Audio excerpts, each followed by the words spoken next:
Our guest today is a fitness legend with more than 26 years of experience in the industry and is known as India's foremost Pilates trailblazer. Her client roster reads the who's who of Bollywood, which includes the likes of Deepika Padukone, Alia Bhatt, and Katrina Kaif. Beyond celebrity training, their impact is also in terms of introducing and popularizing Pilates in India, and also their train the trainer programs which run across the country. Their accolades are many, but if I must name a few, they are the Best Fitness Instructor Award in 2013 at the Vogue Fashion Awards and the World Women Leadership Award in 2016. Ms. Karachiwala's influence extends globally with studios in Mumbai, Delhi, Dhaka, and a lot of other places. So it gives me great pleasure again to welcome Ms. Yasmin Karachiwala to the Parel University Presents I.I.M.U.N's Role Model Series. Welcome, ma'am. Thank you so much. Thank you for joining us. To get started, I think we should start where it all began. You started your fitness and wellness journey in college. You started teaching from a guest room in your house to now running many studios across the world. So where did it all start? How did you what was this journey like for you? So I've said this story so many times that I feel like repeating myself. But for those of you that don't know, I used to be the laziest kid on the block. I had to be forced to even like move to go get a glass of water from my kitchen.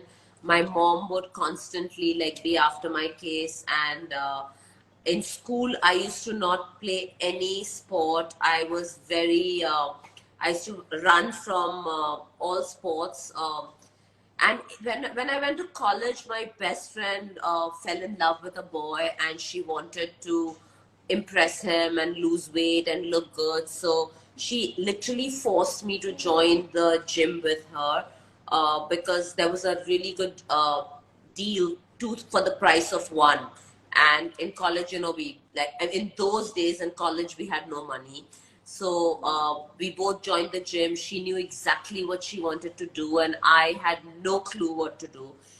So she went and went into the weight section, started doing some leg extensions and whatever. And I was just roaming around the health club trying to figure out what to do. And I went to this room where it looked like people were dancing, and I thought I was a great dancer. So I've gone into the room thinking, oh, totally got this. I'm like this super cool dancer. I made such a fool out of myself. I was clumsy. I didn't know how to coordinate. I didn't know how to follow instructions. While people were going to the right, I was going to the left. While people were putting their knee up, I was kicking. I think I also kicked a couple of people and got the dirtiest looks from people. And after the class, like everyone looked at me and they were like, you don't belong here. Their look said it. I was so embarrassed that I couldn't believe I was so bad at something. So I kept going back to the class every day to say, how can I not know how to move, right? And one day the instructor was sick about a month after I'd been going, and she called me at home and she said, can you please teach my class? And I'm not feeling well. And I said, what do you mean teach your class? So she said, I'm not well. Just put on one of the cassettes and do whatever you remember. And I think you got this. So I said, okay, like I'll go. Everyone will laugh again. We'll all laugh together because by now they were all my friends. I put on the cassette, and I could instruct the entire class. I knew all the sequences to the 10 songs, and I could teach them. And I was even speaking like her from, whatever I could remember. My subconscious had probably picked up how she used to cue. And I was able to cue at the end of the class. People came and said, when did you train? And I was like, I've never trained. I mean, this is just something that I was in class with you guys. The teacher was so happy with the feedback that she asked me to teach her evening class, afternoon class. And I used to go to college. So she was like, why don't you teach my evening class? I went, I taught her evening class, and the journey actually began from there. And then I went to the States, I got certified, I came back, I started teaching group classes, went on to become a personal trainer, and now I'm a Pilates. And then I brought Pilates to India. And now I have many studios around India and a little few in the neighboring countries around us. I think that's a very interesting journey where it started with just doing something for yourself, and then the opportunity opened up, and then you sort of went with it. And I think a lot of people have a very similar start while trying to get into fitness and wellness. But it is often also considered, a lot of people have this conception that health and wellness, like, it's more often seen as something of a luxury that, like, needs time and effort and money and all of that, I when in think reality, everyone should be I practicing it.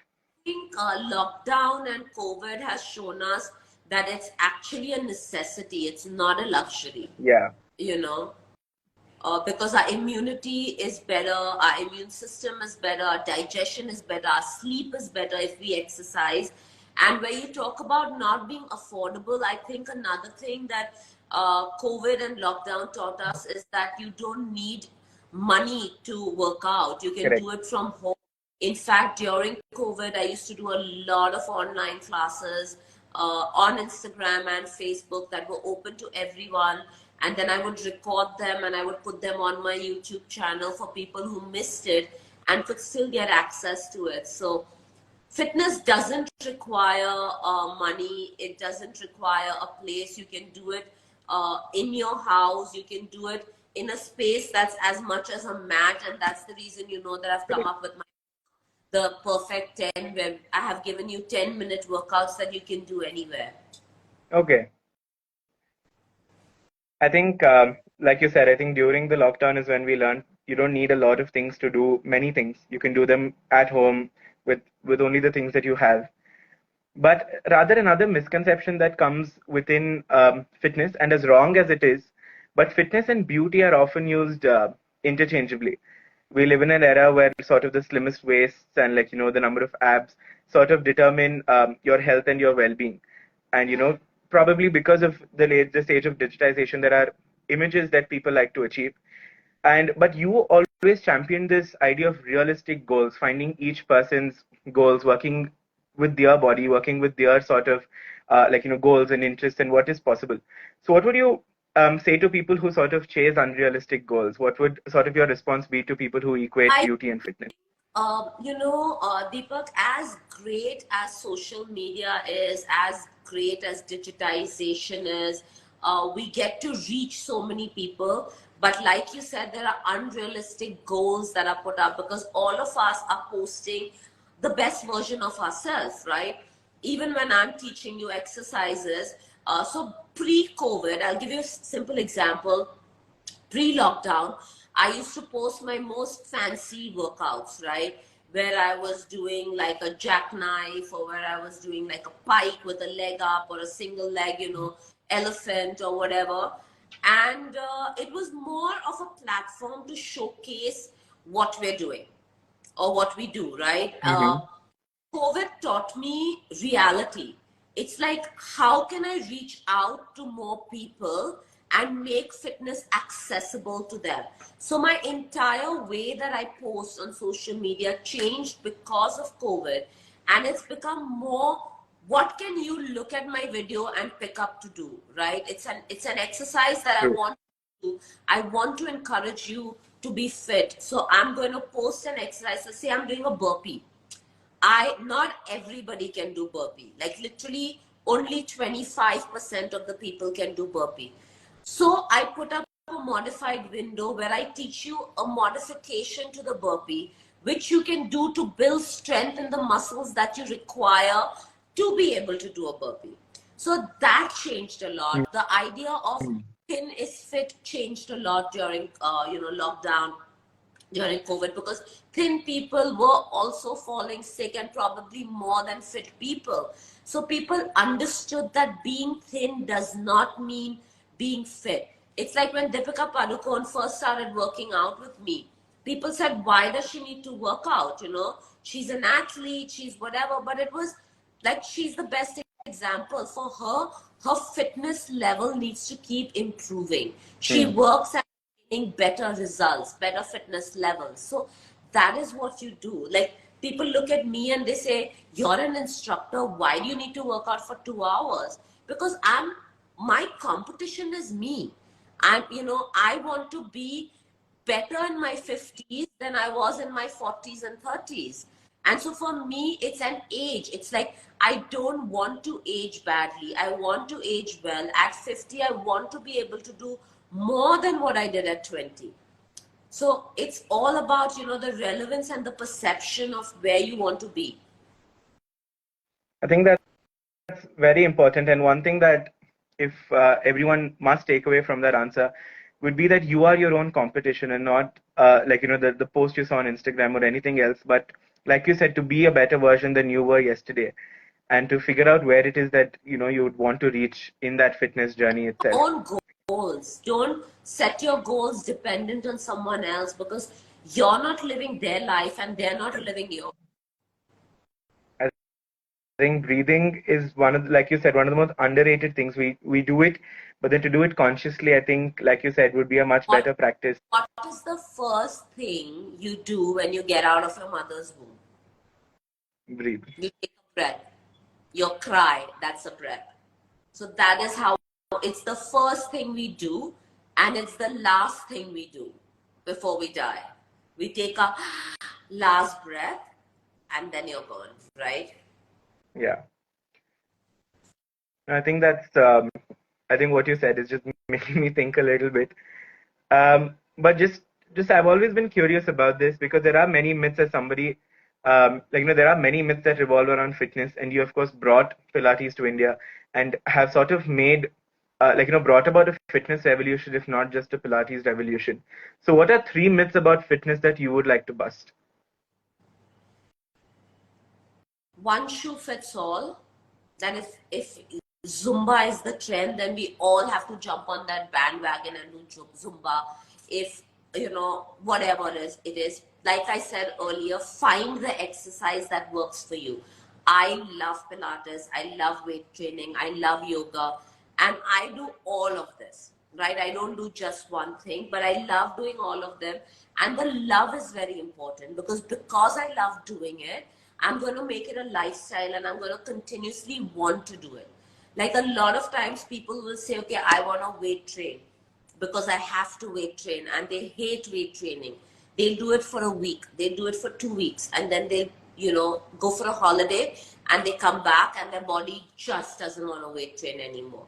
So I always tell people, start small, start with things that you enjoy doing. I have sometimes people who have goals, and they'll come to me and they'll say, we want to work out 5 days a week with you. And I'm like, no, let's start with 3. Okay. And if it's a person who's never worked out, I'll say, let's start with 2. And they think I'm mad. They think, how can an instructor not take me when I'm asking them? And I'm like, because I want you to learn to make it a lifestyle. So for me, fitness is a lifestyle. It's a journey. It's not a destination. So I think that's one of the main things, is find an exercise program that you enjoy doing. The second is water. Drink, hydrate. Okay, a lot of people like to work out in closed rooms with no fan and AC because they want to sweat. They don't want to drink water because they think, when I'm going to sweat, I'm going to burn more calories. It's a myth. Sweat is your body's way of regulating temperature within your body. So when our body temperature is hot inside, it's heating up, our body lets out sweat so that we cool the surface of our body, the skin. So sweat is not, and drinking water is very, very important, because when you drink water, when you're thirsty, that means your body is crying out for help, saying, drink water, I'm dehydrating. So it's better to drink water without being thirsty. I tell a lot of my clients to set alarms in their smartphones that remind them to drink water, right? And, Yeah. And the most important thing is to eat smart. Eat smart. We know which foods are good for us. We know which foods are bad for us, but we still gravitate towards the bad food because our taste buds want them. So it's just being disciplined and saying that I will allow myself one cheat meal if I'm good for 5. So I think, and if we change the way we think, it becomes much easier rather than we force ourselves to go on a diet. And I hate the word diet because I feel like diets don't work. Whenever I have tried to be on a diet when I was much younger, I was only thinking of when can I break, when does my diet get over so I can eat everything else. Right? So I'm only thinking about food all the time when I'm on a diet. But when I changed my mindset and started saying, okay, I want to eat healthier because it's good for my body, it's good for my skin, it's good for my hair, it's good for my health, my body accepted that food. Right? I trained myself to start eating dark chocolate. I hated dark chocolate, but it was like, okay, you want to eat chocolate. First, I went to a 50%, then I went to a 60%, 70%, now I eat 85%. So it's all training. We can train ourselves to do anything. I think that's important, not to jump into the deep end, but go step by step. And like you said, it's not a destination, but a journey that you need to be on and to make it into a lifestyle. And Come back born. We don't take birth and start walking, right? We have stages to go through. The same way, any change you want to make, there are stages that you have to do it in. right, ma'am. But in your stages, this is of course the role model series. So I must ask you before we draw the curtains, who has been your role model, and what are some lessons that they have taught you? So my parents have been my biggest role models, and when I was growing up, my dad used to walk. We used to live in town, so my dad was used to walk rounds and rounds of the race course, the Mahalakshmi race course, and he would try very hard to take me with him. And I literally had to run to catch up to my dad because he used to walk so fast. And I couldn't understand how my dad would go every day to walk. I mean, I was, like I told you earlier, I was a lazy child. But now when I look back, I feel like that's what I've learned from him, to be disciplined because he was disciplined. My mom came from a village. She didn't even complete her 10th standard. But one of the things that she really wanted was for my brother and me to be educated. And she fought with my grandparents and put us in English medium schools at that time, when girls didn't get educated, especially in Muslim families. So my mom stood her ground. When I was born, my mom was barely 21. When my brother was born, she was barely 16. But she said, I didn't get to get educated. I will make sure that my kids get educated. And she fought with her in-laws, my grandparents, to make sure we got educated. She used to go for yoga. When I remember my dad going to the gym, my mom going for yoga, and I couldn't understand what these people were doing when I was younger, because I used to sit in front of the TV and eat chips or samosas. So I think they are my biggest role models. They've always encouraged my brother and me to do what we believe in and not give up because the road gets tough. So I think, I would, it starts from home. Thank you so much for sharing that. And it's wonderful that both of your parents, in their own ways, have been your role models and sort of literally brought you into this world of fitness as well. Now, before we conclude, we like at I.I.M.U.N, we have a tradition. We do a small fun segment towards the end, which is our rapid fire. So I'll just read out a few phrases, and if you could just share with us the first thing that comes to mind, that I think it would be lovely. Definitely. Yeah. So the first one is your favorite exercise. Squats. Do you prefer morning workouts or evening workouts? Midday. Midday. Indoor or outdoor workouts? Both. Both. Solo or group I workouts? actually do both. I work out in my studio in the morning and I walk outdoors in the evening, even in the rain. Okay. What is your everyday mantra? Be fit because you deserve it. Lovely. And what is a lesson you would want to tell your 18-year-old self? Take life as it comes. Don't be afraid to do anything. I think that's an important lesson for everybody watching as well. The next one is wellness. Oh, that's the being able to get out of bed without feeling tired and ready to take on the day. Okay, the next one is yoga. Breath. Right. The next one is India. My country. And the last one is I.I.M.U.N. Grateful. Thank you so much. And we are very grateful to you as well. Thank you so much for joining in today. There have been so many lessons to take away from this interaction, from the fact that you don't need to start with 5 days a week, but even 2 days a week is okay. And I think a lot of us needed to hear that, and to also just be comfortable with your own journey, and just find what works for you and not what the world sets as a manual. So thank you so much for be joining us today